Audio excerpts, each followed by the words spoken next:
सर्दियों में रोड पर ससुराल। आखिर इस घर में ये नाटक कब तक चलेगा? अब हम क्या बताएं जी, हमारा जमाना तो बीत गया। ये आजकल की बहुएं बेटियां हैं, इनको जो समझ में आएगा करेगी। जो समझ में आएगा वो नहीं मम्मी जी, हमें अपने हक की बात करना आती है, हम अपना अधिकार मांगना जानते हैं। बात तो बेटा वैसे तेरी सही है। हमने अपने जीवन में वैसे क्या ही किया, पूरे समय बस रसोई में घुसे रहे, रोटियां पकाते रहे। पता नहीं कब 22 से 52 के हो गए। और क्या चल रहा है इस घर में? अरे फटाफट थाली लगाओ भाई, बहुत बड़ी भूख लगी है। आजा बेटा, आज तो तू भी एकदम सही समय पर आया है। तू भी 56 भोग खा ले। अरे ये क्या, आज फिर से रोटी के साथ चटनी? रिया ये कब तक चलेगा? भैया सीधा हिसाब है आजकल तो, एक हाथ दो एक हाथ लो। अब कौन सा हिसाब रह गया तुम लोगों का भाभी? जब से रिया इस घर में आई है तब से हम सबकी बैंड बजी पड़ी है। ये बात तो सही है भैया, क्योंकि सच हमेशा सबको छुपता है। लो जी, ये और आ गई सत्य की एक और पुजारी। आओ आओ, अब तुम भी बैठो, अपनी वकालत की प्रैक्टिस यहीं से चालू कर दो ना। देखो भैया, सीधी बात नो बकवास। हम सब ने यानी कि इस घर की औरतों ने डिसाइड कर लिया है कि जब तक हम लोगों को आप लोग घुमाने नहीं ले जाओगे तब तक ऐसा ही खाना पानी मिलेगा। अब सोच लो। अरे घूमने को किसने मना किया है तुम लोगों को? चाहे जब घूमने जाओ, पहले से भी हर हफ्ते घूमने तो जाते ही हो। अरे मेरे भोले पिताजी, उस रिया ने। तभी रिया हाथ में बेलन लाकर यूं यानी कि यूं घुरती है कि राहुल की जुबान लड़खड़ाने लगती है। मतलब मेरी धर्मपत्नी यानी मेरी अर्धांगिनी, जीवन संगिनी रिया ने इन सबको सलाह दी है कि इस समय अगर कहीं जाया जाए तो वो है कुल्लू मनाली, क्योंकि अभी गिरती हुई बर्फ यानी स्नोफॉल में घूमने का मजा ही कुछ और है। राम राम राम, ऐसी ठंडी में ऊपर से बर्फ, अरे कौन जाएगा भला? पापा जी, हिल स्टेशन का मजा इसी सीजन में होता है। अरे आप क्या जानो, रिया एकदम सही कह रही है, हम भी संग जाएंगे। रिया बहू के आने के बाद तो सच में लग रहा है कि आपके साथ तो हमने अपनी पूरी जवानी खराब कर दी। काश रिया बहू तुम पहले मिली होती तो कितना अच्छा होता। अरे जवानी खराब होने के साथ साथ तुम्हारी बुद्धि भी खराब हो चुकी है। वो तुम्हारी बहू है। अरे जब बेटा इस दुनिया में आया तभी तो बहू मिलेगी। अब सब एक दूसरे के ऊपर अपने अपने शब्दों से घातक प्रहार कर रहे थे कि तभी बड़ा बेटा रोहित भी आ जाता है और उसको भी पूरी कहानी ज्यों की त्यों सुना दी जाती है। अब जब तक वो लोग रोहित को कहानी सुना रहे हैं, हम भी आपको गर्ग निवास की कहानी सुना देते हैं। तो ये है मथुरा में रहने वाले गर्ग जी का परिवार। सीधे साधे लोग और उनकी सीधी सी चल रही जिंदगी को वंदे भारत की स्पीड तब मिलती है जब 6 महीने पहले उनकी छोटी बहू रिया का घर में आगमन होता है। अब रोहित को उन लोगों ने स्टोरी सुनाई दी है, तो चलो पहले वहां चलते हैं। ठीक है भाई, अगर इनको जाना है तो जाने दो, प्लान बना लो जाने का। हाँ भाई, मुझे भी लगता है कि ये लोग जब घूमने जाएंगे तभी मानेंगे, और उसके बाद ही इस घर में कुछ ढंग का खाने को मिलेगा। हाँ पापा, पूरे 2 हफ्ते हो चुके हैं ये रोटी चटनी पराठे अचार के साथ खाते खाते। अब बना लो प्लान भाई, मेरे वश की तो ना है इस उम्र में मनाली और वो क्या नाम, कुल्लू कुल्लू जाने का। अरे मेरे बूढ़े जी, आप तो कभी लेकर नहीं गए, अब बच्चे ले जाना चाहते तो कम से कम देख तो आओ कैसी जगह है। अरे अब इतने ऊंचे ऊंचे पहाड़ चढ़ेंगे कैसे? तो आपको क्यों पहाड़ पर चढ़कर जाना है? क्या वो वैष्णो देवी का पहाड़ है या फिर केदारनाथ की यात्रा करने जा रहे हो? हाँ पापा, अब तो पहाड़ों पर ऊपर तक गाड़ियां सीधे ऊपर तक जाती है, तो ऐसे टेंशन वाली तो कोई बात है नहीं। हाँ हाँ, देखिए देखिए, जानकारी तो एकदम सटीक है, लेकिन कभी घुमाने नहीं ले जाएंगे। चलो मौसम थोड़ा ठीक हो जाने दो फिर चलेंगे। मतलब तब तक आप लोग बस यही सब खाएंगे?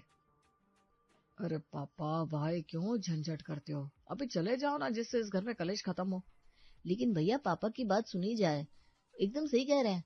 अभी हमारी दुकान का सीजन चल रहा है, फिर इतने पीक सीजन में दुकान इतने दिनों तक बंद रहेगी क्या? अरे दुकान मैं संभाल लूंगा, तुम लोग बस जाओ। और मेरा क्या, मैं अकेले ही जाऊंगी क्या? शादी के बाद भी आज तक कभी घूमने नहीं ले गए। अरे तो वहां क्या हनीमून के लिए जा रहे रोशनी? तुम घूम आओ, हम फिर कभी चलेंगे। फिर अगले दिन। चलो आज हम लोग ना बढ़िया बढ़िया कपड़े खरीदने चलते हैं, तभी तो हमारी फोटो और वीडियो मस्त आएंगे। अरे अब मैंने क्या ही बाजार जाना है बहू, तुम मेरे लिए 2 कार्डिगन ले आना। मम्मी जी आप ही कमाल करती हैं, आप पहली बार कुल्लू मनाली घूमने जाएंगी, और वो भी जब पापा जी साथ में जा रहे हैं, समझिए ना। सही पकड़े हैं मम्मी जी, आप तो मनाली की ट्रिप के नाम पर ही हर रोज स्मार्ट होती जा रही हैं। हाँ तो बुढ़बक हो तुम लोग भी। क्या बुढ़ापे में स्मार्ट होंगे हम। अभी कोई भी बाजार नहीं जाएगा जब तक मैं कोचिंग से आ नहीं जाती। आप लोग खाने की तैयारी कर लो। जब हम बाजार जा रहे हैं तो फिर बाजार से ही खाकर आएंगे ना। हाँ ये ठीक है, अगर घर में खाना बनाते रहे तो यहीं के होकर आ जाएंगे। शाम को घर की चारों औरतें शॉपिंग के लिए निकल जाती है और बाहर गेट पर लटके हुए ताले के साथ एक चिट्ठी रख जाती है। चलिए पहले चलकर देखते हैं कि बाजार में क्या क्या शॉपिंग की जा रही है। सबसे पहले मम्मी जी के लिए ओवरकोट ले लेते हैं। अरे क्या तुम लोग इस बुढ़ापे में मेरे को बिचुका बनाकर घुमाओगे? अरे मम्मी जी, कार्डिगन से वहां कुछ नहीं होना। इतनी ठंड होती है ना कि बर्फ में घूमने जा रहे हो, खुद ही बर्फ बनकर आ जाओगे। एक के बाद दूसरी, दूसरे के बाद तीसरी दुकान घूमते हुए 3 घंटे हो जाते हैं। घूमने जाने से पहले यहाँ मेरे घुटने जवाब दे रहे। तुम लोगों को और कितनी देर लगेगी? 4 थैले भर कर सामान तो ले लिया है। बस मम्मी जी थोड़ी देर और मेरा रह गया है ना। इधर शॉपिंग पर शॉपिंग हुई जा रही थी, उधर घर के तीनों मर्द दुकान से वापस आते हैं और दरवाजे पर लटकी हुई चिट्ठी देखते हैं। अरे पापा जी, इसमें तो लिखा है कि घर की चारों औरतें बाजार गई है, उन्हें डिस्टर्ब ना किया जाए और आज का खाना मैं बाहर खाने की हिदायत दी गई है। ये तो सरासर नाइंसाफी है। पहले खाना इसलिए नहीं मिल रहा था कि हम कहीं घुमाने नहीं ले जा रहे थे, अब घूमने जाने की बात होगी तो उसकी तैयारी के लिए खाना नहीं मिल रहा है। अरे बेटा, जब सर दिया ओखली में तो मुसलों से क्या डरना। चलो भैया चलते हैं, कहीं आसपास कोई अच्छा सा ढाबा देखकर खाना खा कर आते हैं। वैसे पापा, ये ढाबे वाली बात आपने पहले क्यों नहीं बताई? फालतू में 1-1.5 लाख का खर्चा हो रहा है, हम वहीं जाकर रोज खाना खा लेते हैं। ये सुनकर तीनों हंसने लगते हैं और खाना खाने के लिए निकलते हैं। अगले दिन सब फाइनली घूमने के लिए निकलते हैं। पापा अभी तो बस दिल्ली ही आई है, मुझे तो अभी से ही नींद आने लगी। तभी तो कहते हैं घर से बाहर घूमने जाते रहा करो। आज पहली बार तो आप बाहर निकले, अब कम से कम चंडीगढ़ तक तो ले चलो ना। हे भगवान, चंडीगढ़ तो पूरा 250 किलोमीटर दिखा रहा है। लेकिन क्या करे पापा जी, आप ही ने कहा था जब सर दिया ओखली में तो मुसलों से क्या डरना। अब चलते चलते जब सब थक जाते हैं तब एक ढाबे के बाहर अपनी गाड़ी रोकते हैं। चलो भाई सब लोग फटाफट से खा लो और फिर निकलते हैं। अरे भाई, ये औरतें कहाँ बिजी है, गाड़ी से बाहर क्यों नहीं निकली? राहुल जाकर गाड़ी में देखता है तो ठंड के मारे सबकी कुकड़ी बनी हुई है। अरे तुम लोगों की यहाँ ये हालत है, ऊपर कैसे जाओगे? अरे हम तो ऊपर जाकर पहाड़ वाली मैगी खाएंगे भैया, अभी कुछ भी नहीं खाना। हे प्रभु, कहाँ इन पागलों के चक्कर में मैं फंस गया। बैठो इसी में, मैं और पिताजी मस्त पंजाब के पराठे खाकर आते हैं। अरे पंजाब आए और पराठे नहीं खाए तो क्या खाया? भाभी भूख तो लग रही है। अरे मुझे तो यूं दबा दिया है जैसे मैं तुम दोनों की सास नहीं, कोई रजाई हूँ, गद्दा हूँ। चलो हटो, मुझे बाहर जाने दो, मुझे तो बड़े जोरों की भूख लगी है। अब एक एक करके सब बाहर आते हैं और पराठों का लुत्फ उठाते हैं, फिर जाकर वापस गाड़ी में बैठ जाते हैं। अब गाड़ी आगे कहीं नहीं रुकेगी, अब सीधे मनाली में सुबह होगी, सब शांति से सो जाओ। राहुल गाड़ी चलाना शुरू करता है। बगल वाली सीट पर बैठी रिया 10 मिनट में ही राटे लेने लगती है। रिया, रिया, अरे प्लीज राहुल, सोने दो ना मुझे। राहुल गाड़ी रोक देता है। सब अचानक गाड़ी रुकने से जाग जाते हैं। क्या हुआ बेटा, गाड़ी क्यों रोक दी? अरे ये ड्राइवर के बगल वाली सीट पर बैठकर खर्राटे ले रही है। पागल लड़की, तू जाकर पीछे बैठ। पापा जी, आप आगे आकर मेरे साथ बैठ जाओ और अब आप ही आगे बैठना। हाँ रिया बहू, कभी भी ड्राइवर सीट के बगल में बैठकर सोना नहीं चाहिए, वो भी खास कर रात में, क्योंकि उससे ड्राइवर को बड़ी ही जल्दी नींद आती है। अब विनोद जी आगे की सीट पर यूं विराजमान हो जाते हैं कि ये बस उन्हीं के लिए बनी है। अब सब फिर से सो जाते हैं, लेकिन फिर सुबह के जैसे ही 5 बजते हैं। पापा आप भी सो जाओ, अब तो सुबह होने वाली है, मुझे नींद नहीं आएगी। अब आप टेंशन फ्री होकर सोइए। वैसे भी अब मुश्किल से 15 किलोमीटर ही रह गया है। ठीक है बेटा, वैसे सच मुझे भी बड़े जोरों की नींद आ रही है। अब सबकी आंख सुबह के 9 बजे खुलती है। अरे राहुल, तुम भी सो रहे हो? हम कहाँ आ गए और आगे कुछ दिखाई क्यों नहीं दे रहा? तुम सबको दिख नहीं रहा है? आगे जाम ही जाम है। हे भगवान, अब क्या करें? तभी विनोद जी की भी आंख खुलती है। अरे बाप रे, 9 बज गए, हम 4 घंटे से इसी गाड़ी में है बेटा। हाँ पापा, ट्रैफिक जैम। अब और कितने किलोमीटर रह गए बेटा? वही 15। तो क्या 4 घंटे से 1 भी किलोमीटर गाड़ी नहीं चली? नहीं पापा, हर आधे घंटे में जाकर देख रहा हूँ, लेकिन आगे कुछ बढ़ ही नहीं रहा। हे भगवान, अब क्या होगा? ये सुनकर मुझे तो सांस ही आनी बंद हो गई है। कोई मुझे इस गाड़ी से बाहर निकालो। अरे मम्मी जी, रुको रुको, ऐसे बाहर मत निकलो। देखो बाहर कितनी ठंड है। बूढ़े लोगों को वैसे भी इतनी ठंड में एकदम से बाहर नहीं निकलना चाहिए। उनको हार्ट अटैक का खतरा 90% तक बढ़ जाता है।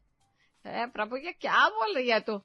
अरे बहुओं को तो सास ससुर वैसे ही आंखों में चुभते हैं, इसीलिए तो तू यहाँ लेकर आई है ना। मैं अरे मम्मी, इसीलिए कहती हूँ कि ये एकता कपूर की सीरियस थोड़ा कम देखा करो। रुक जाओ जरा। अब सब लोग कार में बैठे बैठे जाम के हटने का इंतजार करते हैं, लेकिन इंतजार करते करते दोपहर के 12 बज जाते हैं। राहुल बेटा, अब तो भूख का समय भी हो चला और मुझे डायबिटीज की दवाई भी खानी है, कुछ व्यवस्था हो तो देखो। हाँ भैया, भूख तो हम सबको भी लगने लगी है। भाभी, अभी तो मैं आपके सामने ही कितना आगे होकर आया हूँ। अभी जाम हटने की कहीं से कोई उम्मीद नहीं दिख रही है। बस पास में थोड़ी दूर पर मैगी और चाय मिल रही है। ना बाबा ना, वो क्या चीज जैसा मुझसे नहीं खाया जाएगा। लेकिन मरता क्या ना करता, सब कार से उतरकर मैगी और चाय के लिए आगे तक जाते हैं। कुछ भी कहो मम्मी जी, स्मार्ट तो लग रही हो आप इस ओवरकोट में। हाँ, ये बात बिल्कुल सही कही भाभी ने। अरे इस ओवरकोट से लाख गुना अच्छा हमारा पेटीकोट है। उसे पहनकर तो नाचो, गाओ, खाओ, पियो, लेकिन इसे पहनने के बाद तो ऐसा लग रहा है जैसे सांस ही नहीं आ रही है। ये सुनकर आसपास खड़े सब लोग जोर जोर से हंसने लगते हैं। क्या मम्मी, सब लोग देख रहे हैं। चलो सब लोग फटाफट से अपनी चाय और मैगी लेकर वापस कार में चलो। लेकिन भैया, ऐसे कब तक कार में? उम्मीद है शाम तक जाम हट ही जाएगा भाभी। चलो आप लोग परेशान ना हो, हम लोग बढ़िया बढ़िया सी रील्स बनाते हैं। अब चारों औरतें रील्स पर नाचने गाने में बिजी हो जाती हैं, राहुल उनको कैप्चर करने में, और इधर विनोद जी गाड़ी में आकर सो जाते हैं। चलो भाई, इन सब में 2 घंटे कैसे निकल गए पता ही नहीं चला। अब तो जाम खुले, नहीं तो लगता है यहीं खाने पीने की भी व्यवस्था करनी पड़ेगी। ऐसे ही देखते देखते पूरा दिन निकल जाता है। तभी राहुल के फोन की घंटी बजती है। अरे ये तो उसी होटल वाले का फोन है जिसे हमने बुक किया है। उठाओ उठाओ, क्या कह रहा है? हाँ जी भैया, क्या हुआ? सर, अगर आप नहीं आ रहे तो हम आपका रूम बुकिंग कैंसिल कर दे क्या? अरे नहीं नहीं सर, हम ऑलरेडी पूरे दिन से यहाँ फंसे हुए हैं। अब बुकिंग कैंसिल कर देंगे तो हम फिर क्या रोड पर रहेंगे? सर, हम आज रात तक और वेट कर सकते हैं। अगर आप आ गए तो ठीक है, वरना कैंसिल करना पड़ेगा, क्योंकि अब क्राउड बढ़ने के कारण हमारे रूम के चार्जेस 5,000 से 15,000 रुपए पर डे हो गए। अरे खुदा का खौफ खाओ महाराज, क्या कह रहे हो आप? सर, हमारी पॉलिसी के अकॉर्डिंग ही ये रूल लागू होता है। डिमांड ज्यादा, सप्लाई कम, तो हमें ये करना ही पड़ता है। इतना कहते ही होटल वाला फोन रख देता है। क्या हुआ? क्या कह रहा था होटल वाला? अरे अब तो तुम शांत रहो, ये सारी आग तुम्हारी ही लगाई हुई है। सही कह रहा है तू बेटा, मेरे तो घुटने जवाब दे रहे इस गाड़ी में बैठे बैठे। कहाँ फंस गई मैं। रिया नजरें घुमाकर देखती है तो रश्मि और रोशनी भी उसी की तरफ घूर रहे थे। इसलिए रिया बिल्कुल भी भीगी बिल्ली बनकर एक कोने में चिपक कर बैठ जाती है। बस अब उस पर प्रहार कभी भी हो सकता है। जैसे तैसे करके रात को 10 बजे वो लोग होटल तक पहुंच ही जाते हैं। अब ये सब छोटी मोटी परेशानी तो आती ही रहती है। लो जी, अब सब लोग जल्दी जल्दी से अपने रूम में पहुंचो और आराम करो। हम कल सुबह जल्दी ही घूमने निकलेंगे। सब जाकर जल्दी से कल की एक सुहावनी सुबह के इंतजार में सो जाते हैं। लेकिन उन्हें क्या पता था कि ये तो आपको भी नहीं पता कि आगे क्या होने वाला है। विनोद जी और सुमन जी सुबह सुबह 6 बजे उठकर नहाकर तैयार हो जाते हैं और बाहर बालकनी में आकर खड़े हो जाते हैं। सच में बड़ा ही अच्छा लग रहा है। ऐसी जन्नत हमें तो कभी देखने को नसीब ही नहीं होती अगर हम बहू की बात नहीं मानते तो। सच में ये बात तो एकदम सही कही आपने। रिया बहू के कारण ये दिन आज नसीब हुआ है। मम्मी, थाली में बैंगन भी लुढ़कने से पहले थोड़ा सोचता होगा, लेकिन आप भी। अरे जाग गए तुम राहुल बेटा। चलो बाकी के इन लोगों को भी जगा दो जिससे हम घूमने जल्दी ही निकल सके। बाकी के सब भी जल्दी से तैयार होकर घूमने निकलते हैं। हाँ मम्मी जी, कैसा लग रहा है आपको? हाँ हाँ ठीक है, चलो चलो। अब एक एक आदमी आकर मुझसे क्यों पूछ रहा है? चलो अब जल्दी घूमने चलते हैं। और हाँ, मेरा बढ़िया बढ़िया फोटो खींचना, और वो क्या बनता है रेल, वो भी बनाना। मम्मी, रेल नहीं रील। अरे हाँ हाँ ठीक है, ज्यादा दांत ना निकाल, कहीं ठंड में बाहर ना गिर जाए। अरे सब लोग ध्यान से देख लो, ये है होटल, ये गली, ध्यान रखना सब लोग। हाँ, पापा ने सही याद दिलाया। अभी मैं तुम सबको भी होटल का एड्रेस भेज देता हूँ, जिससे कहीं कुछ प्रॉब्लम हो तो। हाँ हाँ, जैसे हम सब मनाली नहीं, कुंभ के मेले में आए हुए हैं। सही कहा भाभी, ये लोग हमें बिल्कुल बेवकूफ समझ रहे हैं। और नहीं तो क्या दीदी। अरे हम सब आज की नारी, सब पर भारी। ये सुनकर सब हंसने लगते हैं। अब सब मनाली घूमना शुरू करते हैं और देखते ही देखते सब थकने लगते हैं। लेकिन मेजोरिटी में आई ये 4 औरतें रुकने का नाम ही नहीं ले रही थी। राहुल बेटा, अब तो इन लोगों को गाड़ी में बिठाओ और चलने को कहो, मैं भी अब थक रहा हूँ। सही कह रहे हो पापा, मेरे भी बस के अब इससे ज्यादा नहीं है। चलो सब लोग गाड़ी में बैठ जाओ। नहीं नहीं अभी रुको, कुछ फोटो रह गए। वो देखो मम्मी जी, वो स्पॉट कितना प्यारा है। सुमन जी भी भागती हुई जाती है, लेकिन ये क्या, एक के बाद एक फोटो और फिर आधा घंटा निकल जाता है। अरे चलो भाई, अब तो शाम होने को आई, होटल में पहुंच जाते हैं। अरे रुको, मैं अपने पति को तो दिखा दूं वीडियो कॉल पर। अब जैसे तैसे करके चारों पीछे गाड़ी में बैठती हैं और फिर 15 मिनट बाद गाड़ी से उतरने की जिद करती हैं। गाड़ी रोको, ये देखो सेल्फी पॉइंट विद मैगी। हे भगवान, अब इनका फिर ये सब। चारों उतरकर फिर से फोटो रील्स में बिजी हो जाती हैं और बार बार गाड़ी का गेट कभी बंद होता है कभी खुलता है। फिर राहुल गाड़ी लेकर लगभग 10 किलोमीटर आगे आ जाता है। तभी अचानक से बहुत तेज स्नोफॉल होने लगता है। देख रहे हो मम्मी, कितनी तेज बर्फ पड़ने लगी है। सही है, वहां से निकला है। मम्मी अरे सो गई क्या? तभी सोए हुए विनोद जी की आंख खुलती है। किसको आवाज लगा रही हो बेटा? मैं खुद नींद में हूँ पापा, लगता है मम्मी भी सो गई है। तभी विनोद जी पलट कर देखते हैं तो उनके छक्के छूट जाते हैं। राहुल पीछे तो कोई है ही नहीं। क्या? लेकिन ऐसा कैसे हो सकता है? फोन लगाओ। राहुल सबसे पहले रिया को फोन लगाता है, वही पीछे गाड़ी में बजता है। फिर सुमन जी, फिर रश्मि, सबका फोन गाड़ी में ही था, लेकिन रोशनी का फोन नहीं था। भाभी का फोन भी आउट ऑफ कवरेज जा रहा है, अब क्या करे पापा? राहुल बेटा, अब तो पीछे जा भी नहीं सकते। क्यों पापा? अरे सामने देखो। राहुल सामने देखता है कि पूरी रोड बर्फ से ढक चुकी है। चलिए अब उधर ले चलते हैं आपको भी। किधर? उधर। अरे चुप हो जाओ तुम तीनों, तुम्हारे चक्कर में ये सब हुआ है। और ये रिया बहू ना, अभी थोड़ी देर पहले तो मेरी इतनी तारीफ हो रही थी मम्मी जी। अरे चुप रहो आप सब लोग, हम लोग होटल चलते हैं, वो लोग वहीं गए होंगे। लेकिन होटल का एड्रेस तो है नहीं और इस फोन से नेटवर्क भी गायब है। चलो आगे चलते हैं, मुझे गली याद है। अब चारों अपने अपने ओवरकोट संभालते हुए आगे बढ़ते हैं। अब वहां होटल की गली क्या रोड भी समझ में नहीं आ रहा था। अब तो लगता है यहीं रात गुजारनी पड़ेगी मम्मी जी। मुझे तो भूख भी लग रही है। अब सब एक चाय और मैगी की टपरी पर पहुंचते हैं। वो उन चारों को ऐसे देखता है, बस कुछ पूछो ना। ये हमें फ्री में देगा क्या? हमारे सारे पैसे तो बैग में ही है, गाड़ी में।